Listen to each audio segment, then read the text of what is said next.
SnareBurger. One SnareBurger coming up! SnareBurger! Hey, you guys! It's a good idea, Butchie. Hey, where'd you come from? Hey, what's going on there? How you doing? What's up, Mr. Kerr? So, it's a semi-busy night here at East Street. Yeah. East Street Ale House. Come on down. Good food, good drinks, good time. Still in it for drama. We got Butchie, JK, and Pete, and Drama's missing tonight, but he may phone in. Oh, by the way, Yeah. John, Yeah. we're recording, just so you know. I'll ask you in about 20 minutes. All right.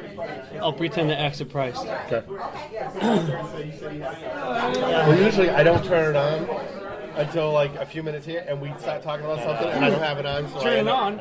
Genesis song, which leads to I love that invariably. song. I love that song. I found one. Turn it on again. The most underrated drummer is, in fact, a much celebrated, commercially viable pop artist. Collins? Phil Collins is the most underrated drummer. He's Not, one of them. not He's one of my because, favorites. not because He's famous. no one though. knows him, but You know him more for singing, probably. We had this discussion when me and you and Drama were talking Yeah, about yeah. favorite drummers. so, and the reason Phil that I thought about that too is because you made me think about these 10 See, influential so albums. so when you said what was your Turn it on what was again. your reply? No, your reply to the text. Go reply So it's at a popularity all. contest. Sorry. Your reply was it's popularity most most because Not the commercially Overrated. viable, He said overrated. but because unless people have heard of They're them. out there. But there's How a lot would- of drummers no, like but- people would underrate Ringo, Charlie Watts. They and those and they, they're famous, but people put them. A lot of people say, oh, Ringo, yeah, and the same thing with Charlie Watts. you have boring. to picture your audience. I think you have to say someone who would. You don't have to love Charlie Watts. So or like Ringo your choice Starr, of most overrated. Remember like, when someone like, else says John Bonham thinks he sucks? Okay, I can understand you don't like Zeppelin. I can get you, but Right. no. No, At he that doesn't level, suck. I'm hard pressed to find drummers who suck. Right. Even Ricky Ryan is good. It's good for what he does, yeah. Absolutely. No, but yeah. So Even Chico Torres is good. so for instance, I I've heard- used to think Dave DeCenzo Mike was Levesque underrated. is a huge Tico Torres I fan. know, I'm I like, remember what? you saying And he's that. a huge Alex Van Halen fan. I'm Yeah. like, what? I'm like, really? And he goes, yeah, oh, yeah. Before Dave did the Montreal Drum Fest, he was virtually unknown outside of the area. And that's fine, but I never felt like he was underrated. I know when people see him, they're generally who's like, this? Dave DeCenzo. Like, oh my gosh, that's something. Yeah, the first time you see him. So, and I think that speaks to it, but even more for Phil Collins because for years as a teen he's under my nose, and then it was a tape one of my friends had, and then there were three when after Peter Gabriel left, two after Peter Gabriel. No, the other guitar, Steve Hackett left, and so here's this album I'm listening to, and it was a mix of like some of the ballad stuff, but still doing like 7-minute songs or just more adventurous keyboard leads. And I was just like, holy cow, this drumming is kind of like all over the place. Yeah, so the way that could be worded when you reply to that, I said, oh, well, I guess it depends on the person, because a lot of people that don't know drumming, the first thing they always say is Neil Peart is the greatest drummer ever. That's the one everyone knows, and famous drum parts and air drumming parts and stuff. Yeah, people would say that's for kids, right? Yeah. But then you get the drummers like Ringo, not known for their drum parts, not very famous drum parts, but not really known for. He keeps getting labeled as a simple drummer, and I don't know where that comes from. He does? By who? Well, YouTube. Everyone Who, Neil Peart? cites no. no, Oh, they say Ringo. Ringo, Ringo. but I don't. we talked about this. We're doing Come Together. It's like I don't. Beautiful piece. I mean, there's a lot of parts when you watch the Greg Bassinet little tribute there. Yeah. You got these beautiful parts, like well written, like crafty parts that don't make this song, but are intricate part. Intricate part of the song. Someone cited "In My Life" by the Beatles as how simple Ringo can be, and all I can think of is I'm not sure everyone has an idea of what simple is. "In My Life" is not by any means a simple. No. It's quirky. It's a open part, but it's not. This hi-hat part Not the is same like subject as offbeat on that. just talk about songs with drum parts that I never paid attention to. Maybe I'm listening. Wild Yeah. World. The example of that. I've been listening to headphones or like just a mix of stuff. Billie Jean. Is that J.R. Robinson? I think It is. it No, Jay? no, it's Ndugu. Who? Ndugu Chancellor, I believe. Oh, Ndugu. okay. J.R. Robinson was. He did that, and I think he said, who interviewed him? Quincy Jones was like standing over his shoulder, like, "Give me an opening, Phil, right now." Yeah. It was like, This isn't the. This is the. maybe not. This is the beat. This is the beat for that. For Wild World. Yeah. So what I found out was there's all right in Chorus, I want you to. I'll send this to you, but I want you to listen in your studio because Okay. I think they just pulled back on stuff like the So you bass think drum. there's actually kick and snare in there? There's the bass line, the bass guitar line is what I think is. I listen for the attack, Yeah. and a couple bass drums pop through like a little moth fart, and I'm thinking about it. I'm like, it's already weird enough, but he must have had some integral part he was doing. So I'm not sure if I'm making this up. I'm not trying to put it in there, but there's definitely I can feel. Yeah. So listen to it and see what Okay. you think. Yeah. And then I hear the snare stuff, Uh-huh. the same thing. Like, holy cow! John's hearing stuff again. I'm hearing things. JK's hearing So- stuff again. So what does that mean? What is that down the? Looks like hi-hat foot. Hi-hat foot Maybe. is No. down the bottom. Right? Hi-hat foot, right? Hi-hat foot is the bottom line. Bass drum. So what's the snare, and then Snare what's the and- snare with something? Or I have to accent? increase Hi-hat the open. size of the Hi-hat space. O for open. open up, and then what's the little mark above the snare? Is that little Hi-hat. accent or symbol? Symbol. Hi-hat. Hi-hat. That's an X. That's an X above there. Yeah, it's a hi-hat note. Hi-hat note. Oh, It's on the line. okay. Hi-hat. Okay. Open hi-hat. Open hi-hat. I have to. Yeah, you can make the ledger lines kind of thicker, and I went crazy small. Get used to doing crazy So- small because of all the tool transcriptions.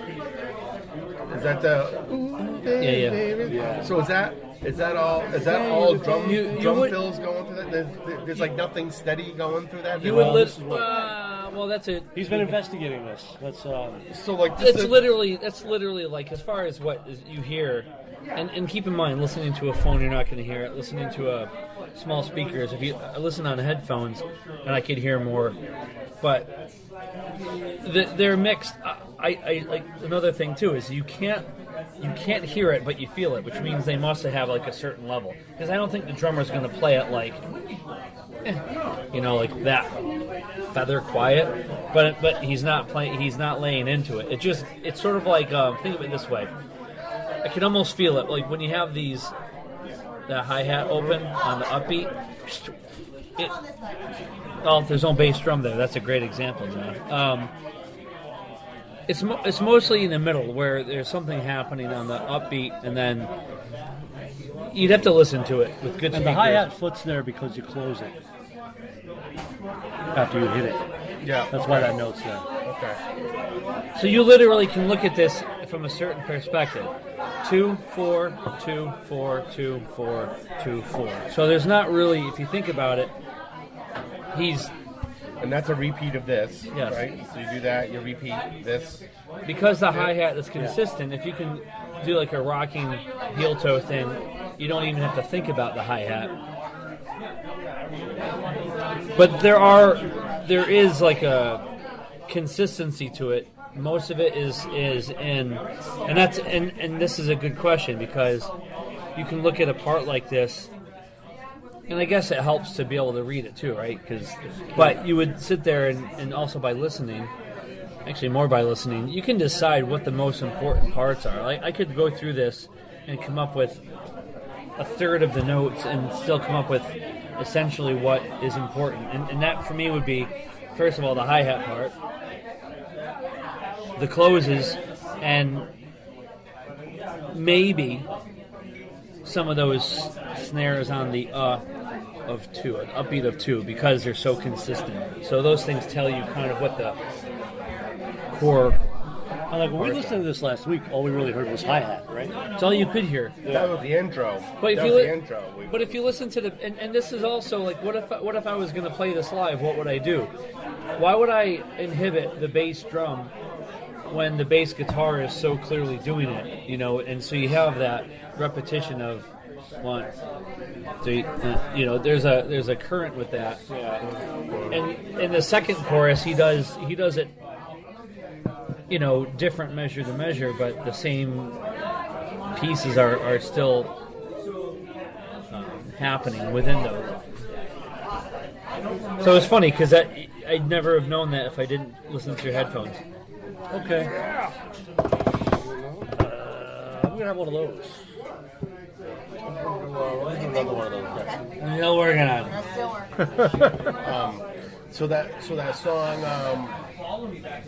the Commodore song, really cool drum part. What colors? What's it like? Easy like Sunday Oh, Morning. that's Lionel Richie. I didn't realize who did it. He does a couple of the syncopations. Yeah, with and he does a quick hi-hat swish and a couple parts where you expect like a crash or something. He does a hi-hat swish, but it's easy like Sunday morning. Butchie hits his crashes like that. I do. I kind of come over the top for him. That's funny because I started putting my crashes like that. When you were talking earlier, you reminded me of something. I learned a valuable lesson.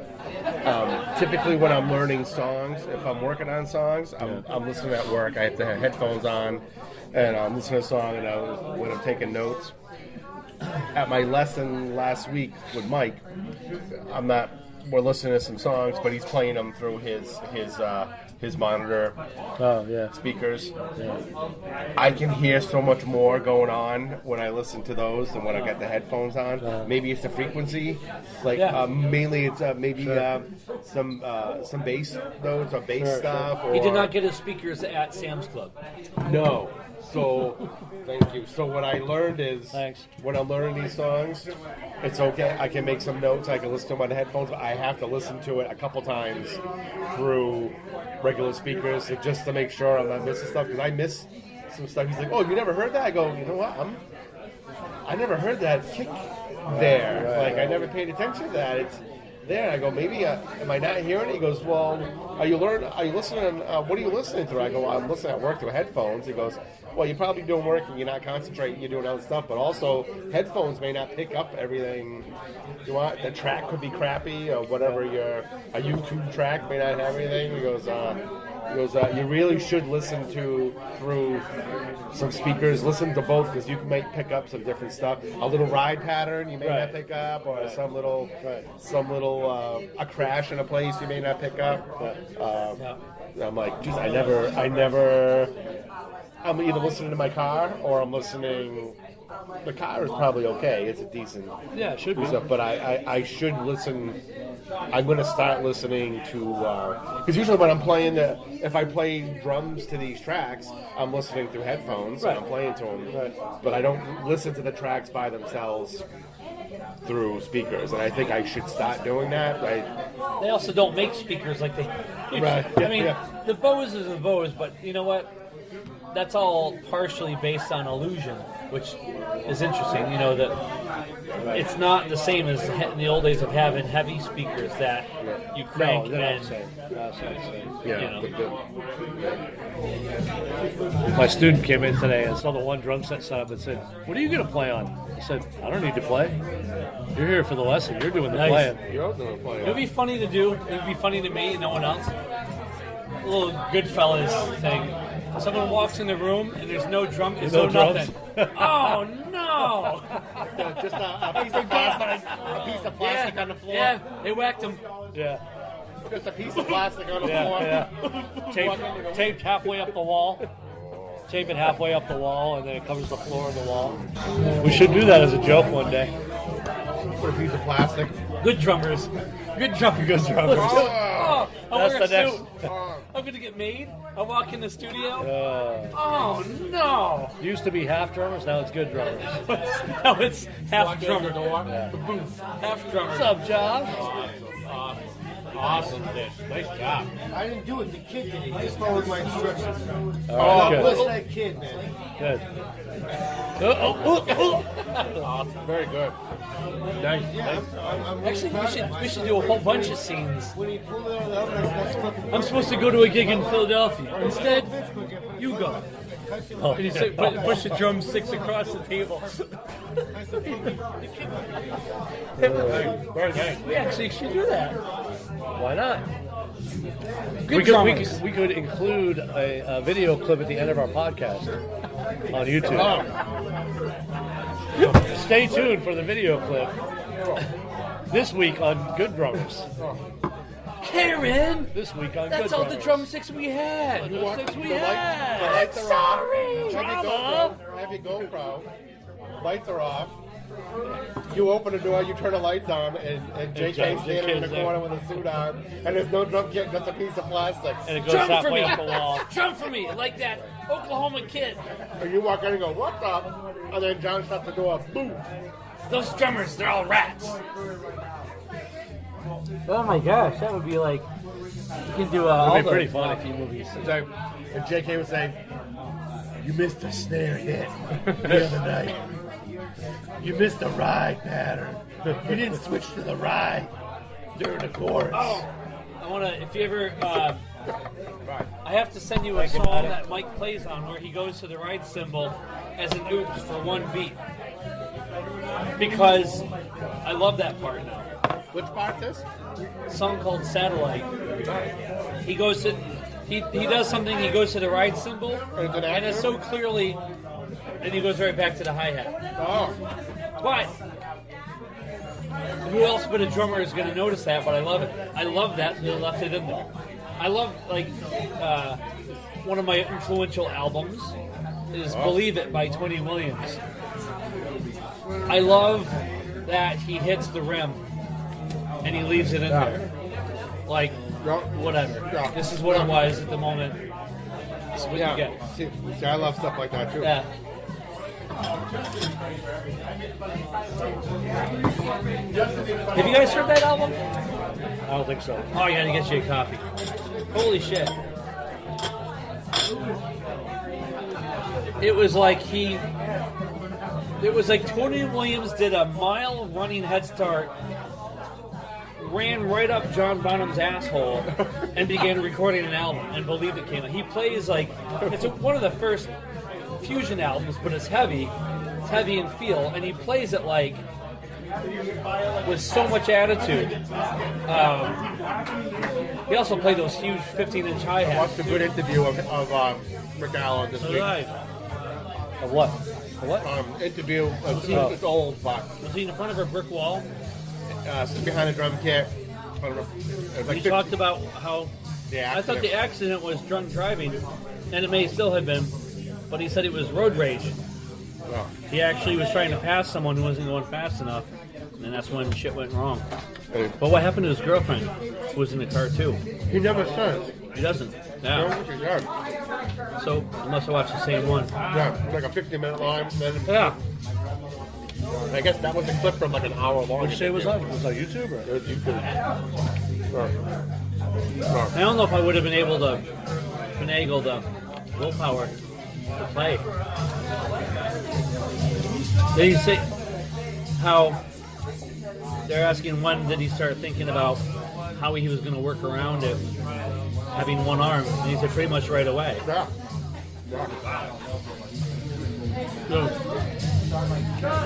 He said he had broke one arm gone, the other arm was broken. So the only thing he could really move was his feet. And he said he had a piece of foam at the end of the bed that was to help him push on a piece of foam so he could push himself up in the bed. And he had his brother bring a bunch of bring his stereo with a bunch of I don't know if those CDs there, or whatever, listening material. So he's listening to a bunch of stuff, and he was tapping all the beats with his feet. Yeah, learning the parts with his feet. He learned all the parts with his feet, and then Speaks well of your band when you're already successful at the peak of your careers, and they all were willing to like wait for him. Like that's pretty substantial. Yeah. I don't think that would happen very often. So then he says, I mean, look how many hits they had after that. After that accident. yeah, How many awesome number one albums Yeah. and stuff, you know? so he said his left foot, obviously right-handed drummer, left foot was weak. So he said he had to work. It was really frustrating getting his left foot, working it in to do basically doing all the snare parts yeah. with his feet. And and at the end of the interview, it's almost kind of sad. He goes, with all the work I put in trying to relearn drums, he goes, if I could ever get this back, he goes, I would just be that much better. I could just. That's true. all Imagine this- him getting his fucking arm back.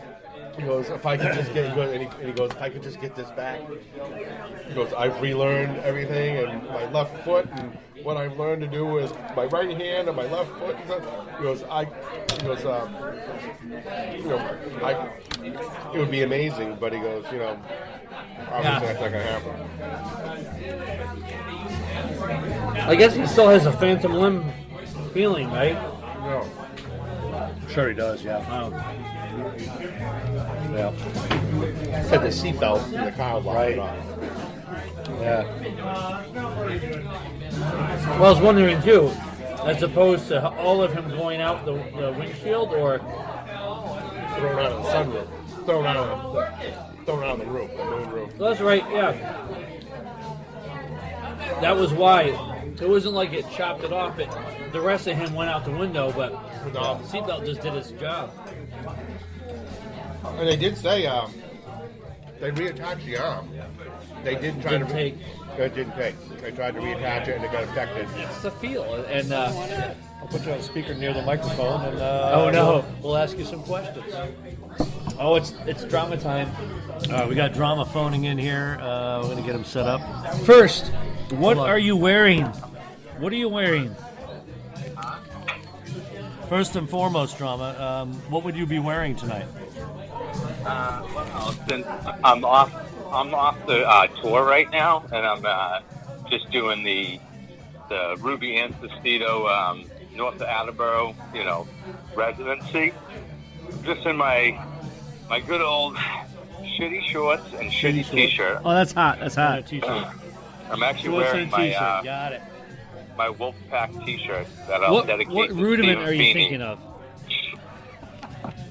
So, I can't remember the name of it, but it's one that's been stuck in my head for the last 2 weeks. Paradiddle or a double paradiddle? Or Six-stroke roll? No, it's a stick configuration or a stick control. It's right, left, right. Oh, is that the book with left, 3 left. exercises in it? What? Is that the No. book with 3 exercises in it? Something like that. Yeah.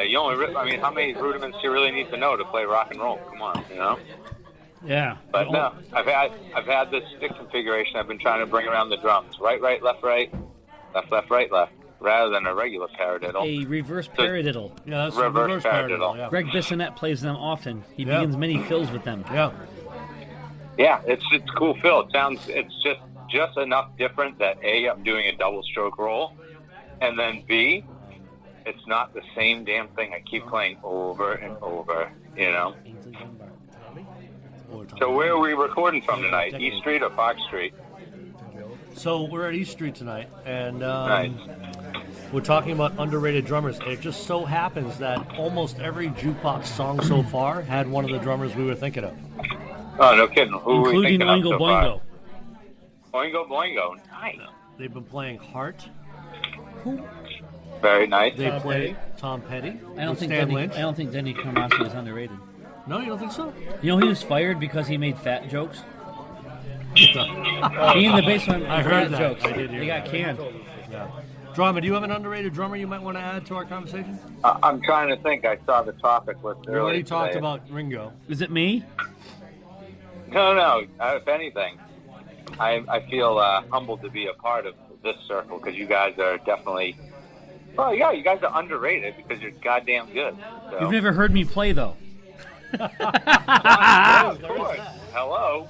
Do you remember that little? I mean, technically, John, if you think about it, we're ancestral because we used to play with That's John right. Woodard together and Ian. So And Ian, I guess they just finished, or Ian finished his album or something. He's releasing it. oh, no kidding. I Interesting. don't know. I'm on one song. Oh, you are. I'll play it for you. Maybe Right you've now? played it before. I don't know. No, when I played with John, we always did his stuff, not anything from Lono. So Oh, I thought you were in Lono for a while. I thought you did a recording with them.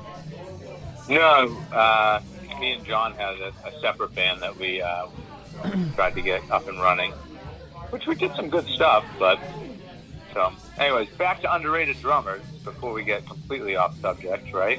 Oh, it's been ADD session number 2 Yeah. all night. Yeah, right. I can imagine. Well, just think of this, man. I've been running around with an almost 4-year-old daughter all night, so Perfect. it's no different. Yeah. Underrated drummers that. Yeah, so who's your underrated drummer? Well, I'm sure you guys already talked about Phil Rudd. Phil because- Rudd? No, we didn't even talk about Phil Rudd. Wow. All right. Well, But I there don't know you if go, he's man. underrated, though. Do you feel like he's underrated? I mean, everybody goes back to AC/DC. Phil Rudd. Phil Rudd. They do. Phil They Rudd, do, no, but I would like- not say he's underrated. No. No, but I mean, I'm- he's because Not my people drummers. people tend to know his value. All right. So you're thinking of less known drummers. Okay. Geez, I listen to so many damn people, and right now everything is escaping me. What's a band you underrated- listen to? What's a band you listened to recently, Drama, that you like? And maybe it's because of the drummer that we may not know. Okay, actually, I got a good one. So it's just kind of came back into my mix of music lately. So there's a band from Boston in the 2000s called Damone. I don't know if you guys remember Damone? them. Yeah. Damone. Remember the band Damone? Obviously named after the famous character from Fast Times at Ridgemont High. They had a drummer in their band. He was a rock drummer, underrated, but if you listen to him, his fills, his beats, everything is really damn good. They released 3 albums in a short amount of time. Unfortunately, he passed away, but very underrated. How did he pass away? He had health issues since he was a young kid. Oh, wow. Well, I'll Yeah, have to go yeah, look him yeah. up then. Yeah. Do you have any famous drummers that you feel are underrated that you listen to all the time? Actually, yeah. We have a wine drinker at the beer at the end. I've been listening a lot to.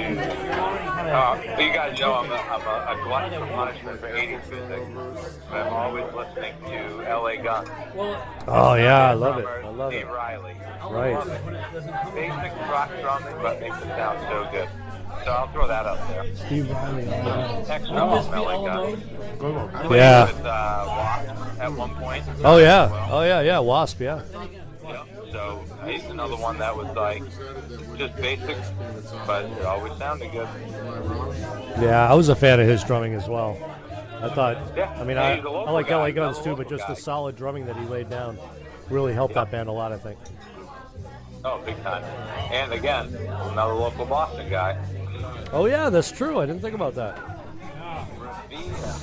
He's from Revere, where the girls have the big hair.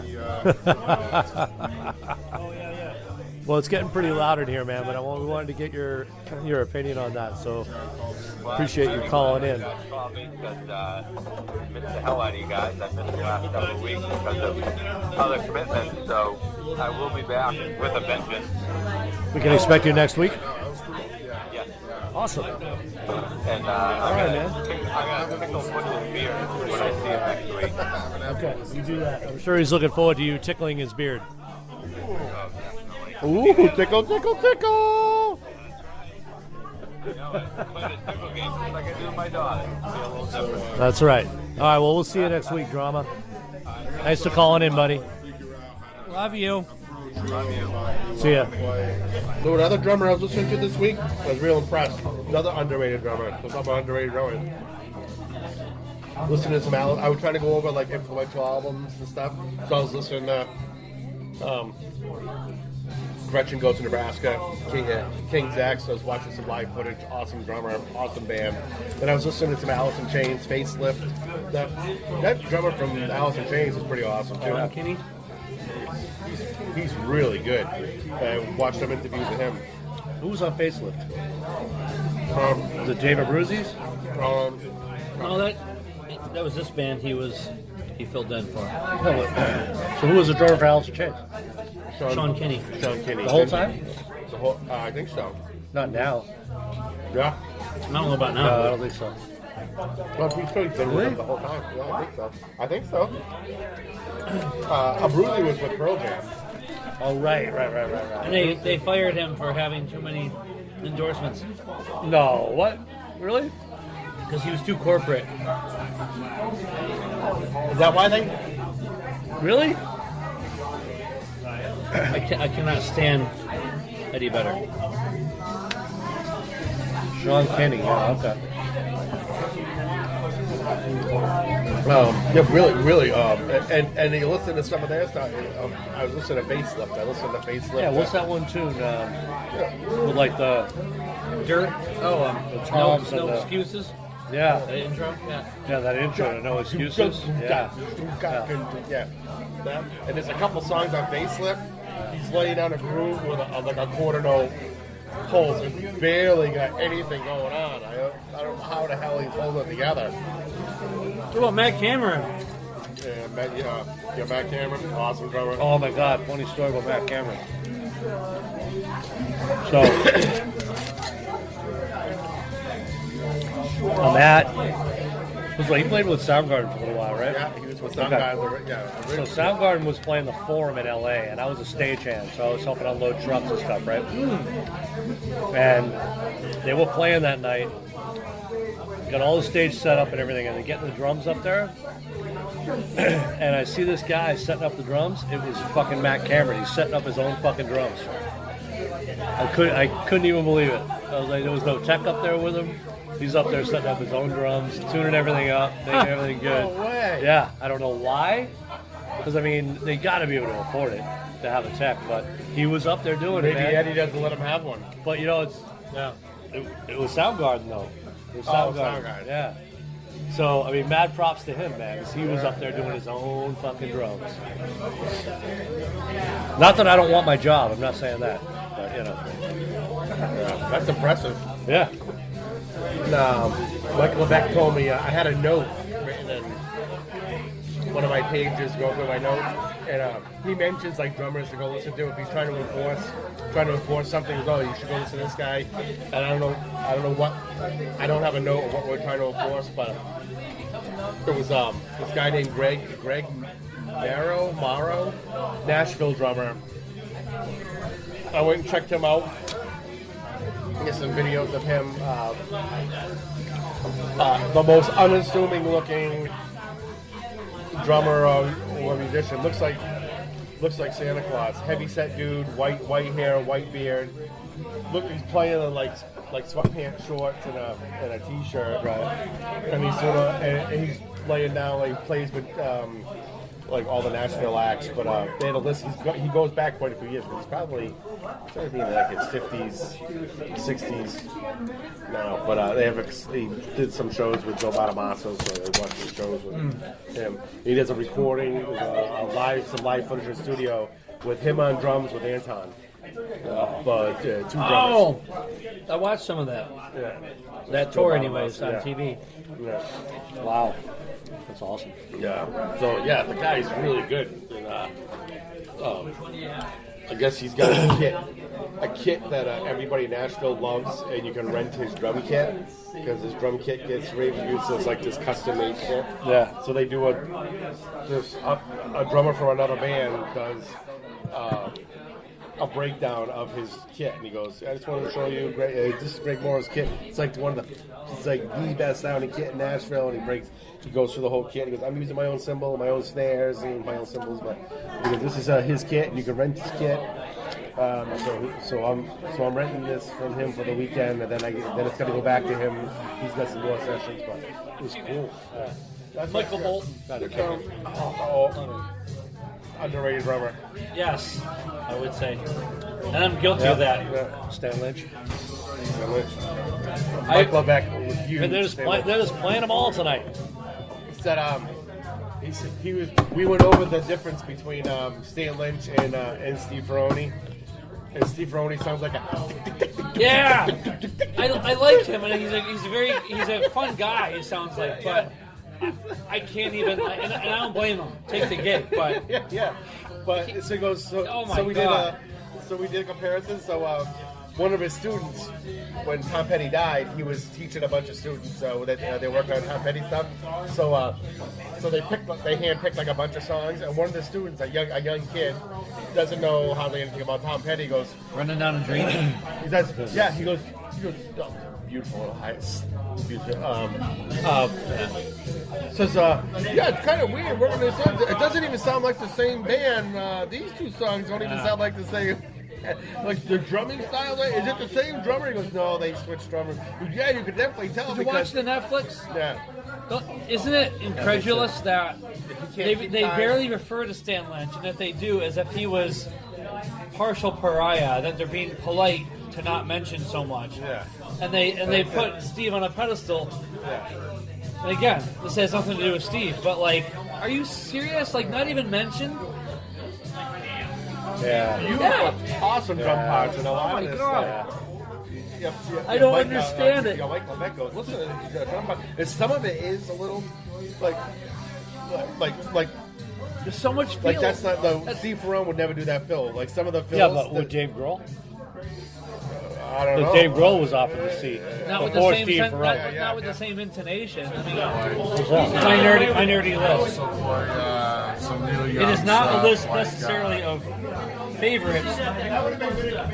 It is albums that were like Hurricane. left turns for me. Most likely, If I get your email, one I like can send you my teen years up to adulthood. You know, like it leads to the other albums. So you got Who am I kidding? Rush. Yeah. King Crimson. Should be coming around. She's been coming around. I forget what Emerson Lake it was a live album. Best of Kansas. So you know, you have Dustin and Wynn, but it led me to their first album, and I realized, holy shit! Awesome like they band. got like there's such Awesome drummer. I love him. Great drummer. My favorites. Phil Collins. That Steve Smith stuff with Tony McAlpine there.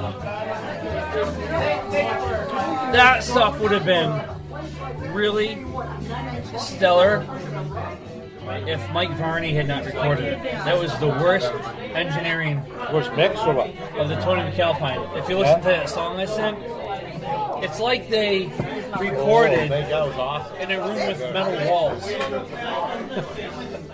It's constant echo. And so, yeah, Steve Smith was canned from Journey. And I remember sitting in my brother's car, we threw it on this CD. And the opening, much like, think of Where Eagles Dare. made. You know, you hear that and you're like, holy shit. Yeah. There's that intro, Phil, groove that Smith does on this, and it's just like, really? You know, I mean, both did the same thing. Like, Turns your head like a dog, like, it wasn't so much about, you know, especially for a metal album. It wasn't. Yeah, it was technical, but it was because it was Steve Smith. It was like I can this send you an email. floating a text. I can give you shit going on that you don't want an know email? what's going on. Like, it's just like a wave, you know, and This works. so it was just, and from there, he's Steve Smith throughout the whole album, and it was Billy Sheehan on bass, and just a great album. That was a Tony Williams. This is in my college years. Tony Williams, believe it. Yep. This is that Tos Panos, that album he was on with Landlords of Atlantis, Tool, obviously. And I was resistant to Tool. I think you talked about this, right? Because of the fans a little bit. I kind of didn't. With her, maybe just do it. But then I saw him play, and I'm like, all right. So that album's Then great. you were in a Tool cover band for a while. I know, too many of them. And then the Gavin Harrison. That was 2005, which is probably the last time I was into a band. I kind of miss it.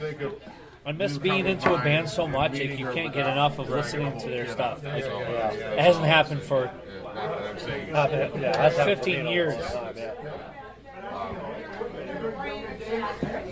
When you were doing the Tool cover band, how long did you do that?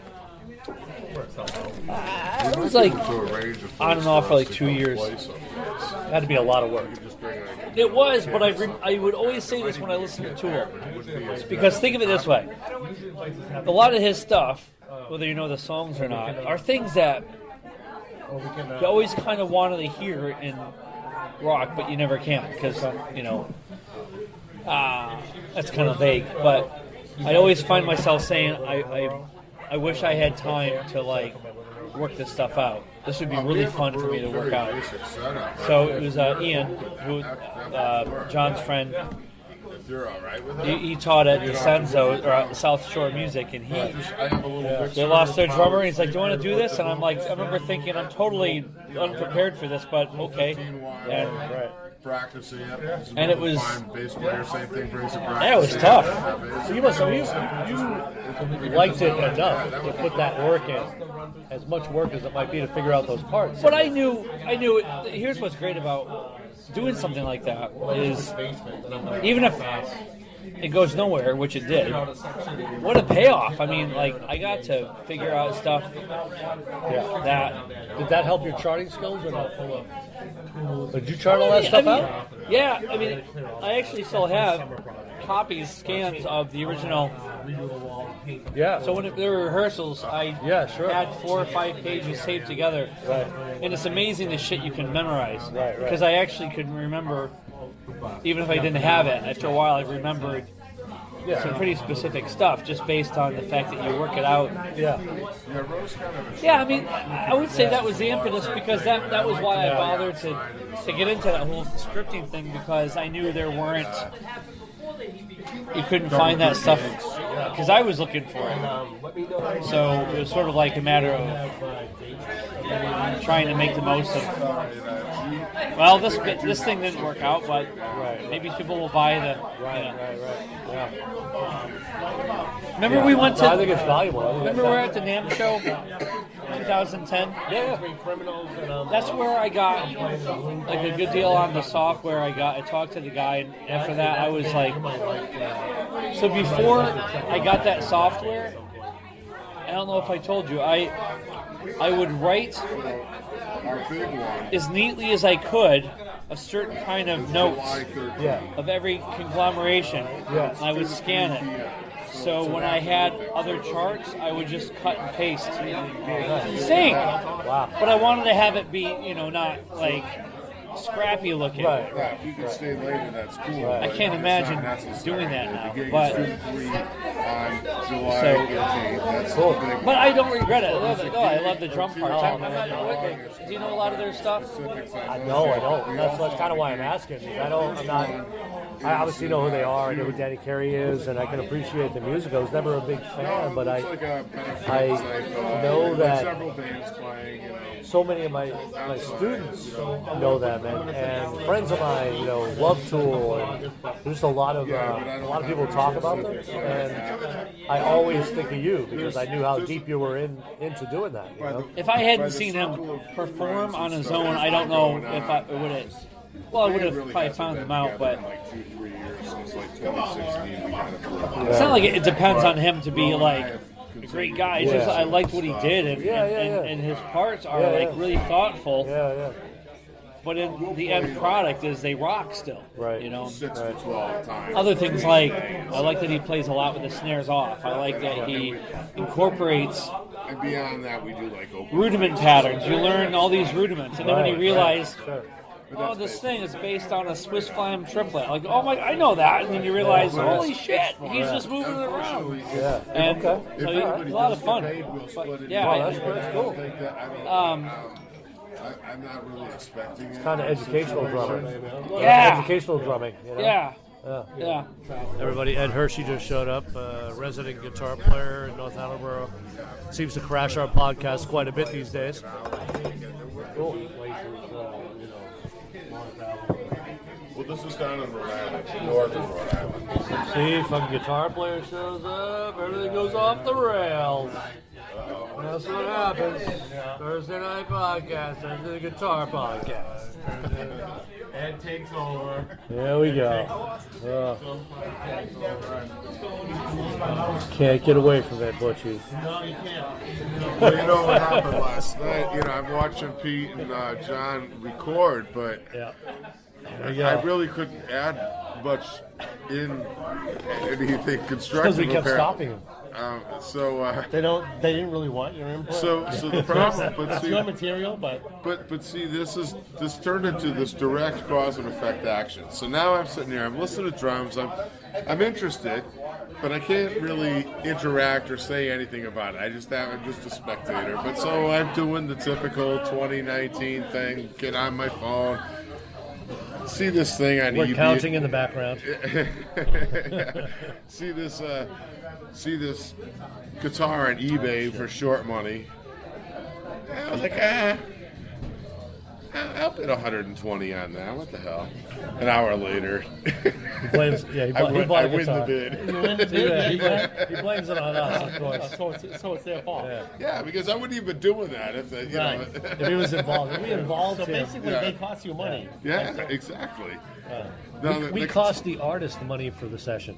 So the guitar is going to show up Tuesday, and it's pretty cool. It's a knockoff Telecaster with a flamed maple top, and it looks like it's pretty decent, but it's pretty cheap money. So I'm not thinking it's got like really high end pickups on it.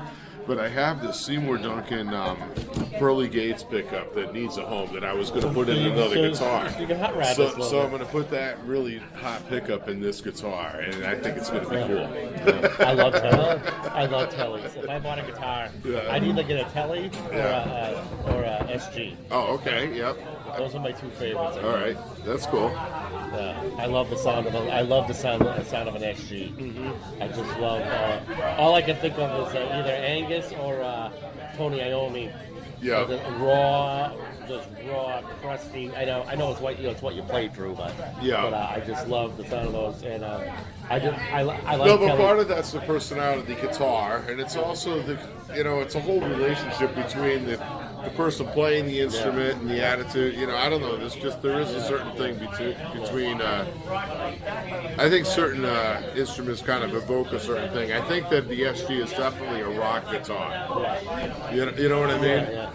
Even more so than the Les Paul, which was a little bit more universal. And it was originally designed by a jazz guitarist to play jazz, and people play country and western, southern rock, whatever. And you the know. telly was more country originally, right? Exactly, yeah. So initially, Yeah. but there's, Yeah. I mean, Led Zeppelin one's all the telly. Yeah, You know, yeah. Well, Is it Buchanan- really? Is it really? Yeah, pretty much. Yeah. I love the telly. You know, so and then Yeah, my friend Todd plays a is it a thin line? Is it a thin line telly oh yeah, that is one of the versions. Yeah. with the cutout? Oh, okay, yeah. So it's like a semi-highly body Yeah, so, somehow. yeah, that's So his it's a regular. little lighter. Yeah. Yeah, that's his regular. Awesome. And then he's got a Gibson. I don't know if it's an ES 335. What's the BB King? That's an ES. 335? Yeah, and that's the Gibson big one. So Gibson pretty much invented the archtop guitar. And back like in the early part of this century, like over 100 years ago, kind of thing. Yeah, and in the 50s, they actually, even though they had the Les Paul, the original Les Paul had the carved maple top. Les Paul actually wanted the whole guitar made out of a maple, but Gibson was like, no, it's going to be too heavy. So they and plus they were much more used to using. They had a stock of mahogany. That was the more traditional wood to use for guitars and stuff. So they're like, oh, we got all this mahogany. It's lighter than the maple. You know, we'll put a maple top on it. You know, that was their placating it by putting the maple top on the Les Paul. Oh, hey, what's going on over here? Woo! Are you coming to be part of the SnareBurger podcast? Oh, sure. All right. Dream come true. All right. It's one of our listeners. I don't know. I don't know. Yeah, you know, she's. Angie. Yes. Pete. Angela. Oh, I think you filled in once for might have, teaching. yeah. Ed. Nice to meet you all. And silence. In the bar. Well, I'm settling in. I'm settling While she's settling in. in.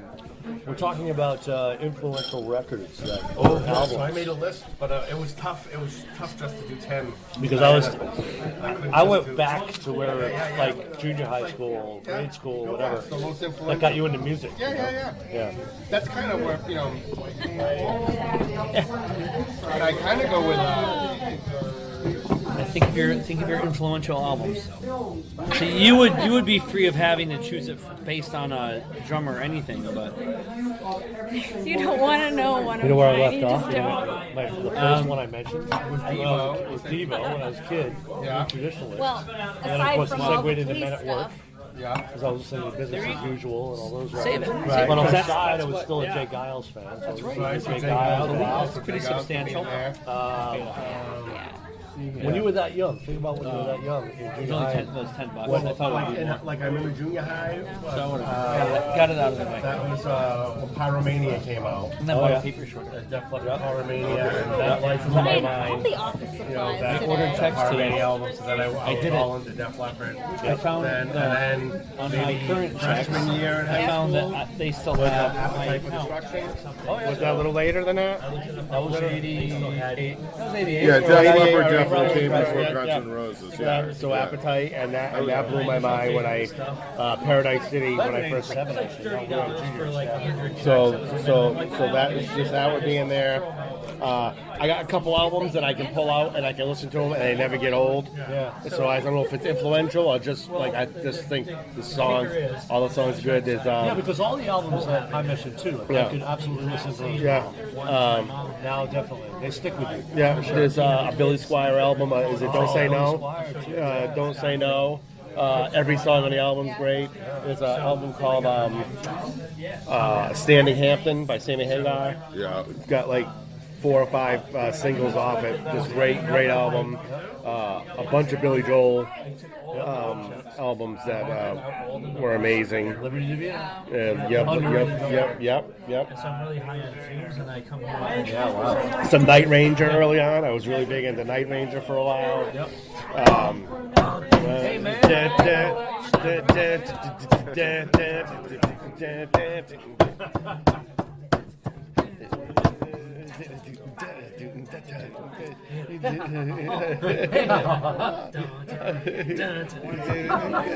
Shoot to kill me! Oh, yeah. Still rocking. What about you, Ed? What about you? What about you? Early albums. Early enough when you were a kid. You're older than all of us, though, so you My go way guilty back. pleasure. Well, when I was really young, it would be embarrassing, but it'd be like the Partridge Family and stuff like that. You know? As a kid, right? Yeah. So, but if you're saying a kid, you know, I mean, yeah, the Monkees, even Jackson People. 5, yeah, even Village Jackson People. 5, and Jackson 5? and even some like Johnny Cash and Glenn Campbell and stuff like that. But and then Sonny and Cher. Yeah, there you go. Yeah. But then as I started getting into Drugs. music, Oh. a little bit more as I got a little bit older than that, one of the neighbors had turned me on to Dark Side of the Moon. So then I was listening to Pink. And I was like 10, and I'm listening to Dark Side of the Moon. That Elton John, Peter Frampton, and like John Denver, like 4 bands that couldn't be like that much different apart from me. Like John Denver, like so, you know. Oh, and you know, the Eagles and Fleetwood Mac. But then I went camping with an older cousin one summer. And I had started getting, and then from there, as I got up to like 13 or 14, I started getting into Kiss. But then he scoffed it, and he was like, and he started playing like Zeppelin and Aerosmith and stuff like that, and the Beatles. And he was like, "Oh, these are the guys you should be listening to." You know, and that other crap he's going. So, one of her favorite drummers. Oh, so we didn't get to you. Tell him. We all said musical This influence. is going to go over well. We have a guest tonight. Stuart Copeland.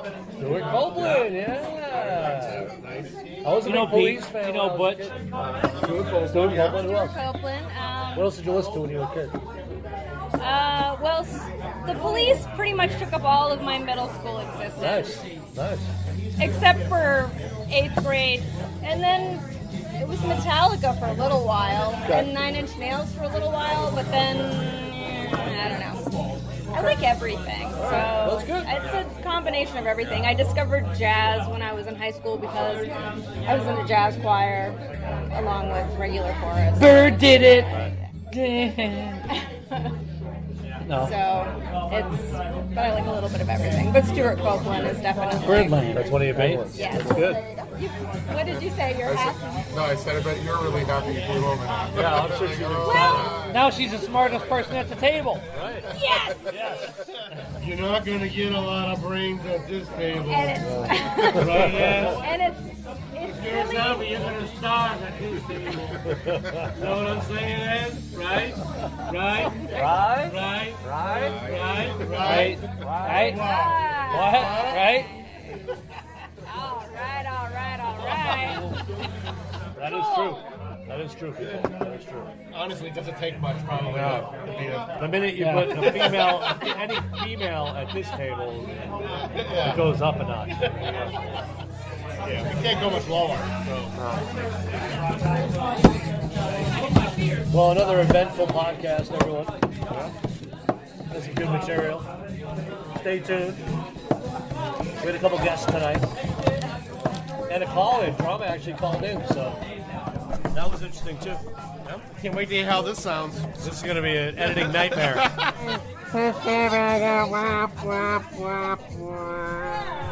Thanks for listening, everybody. See you next week. SnareBurger!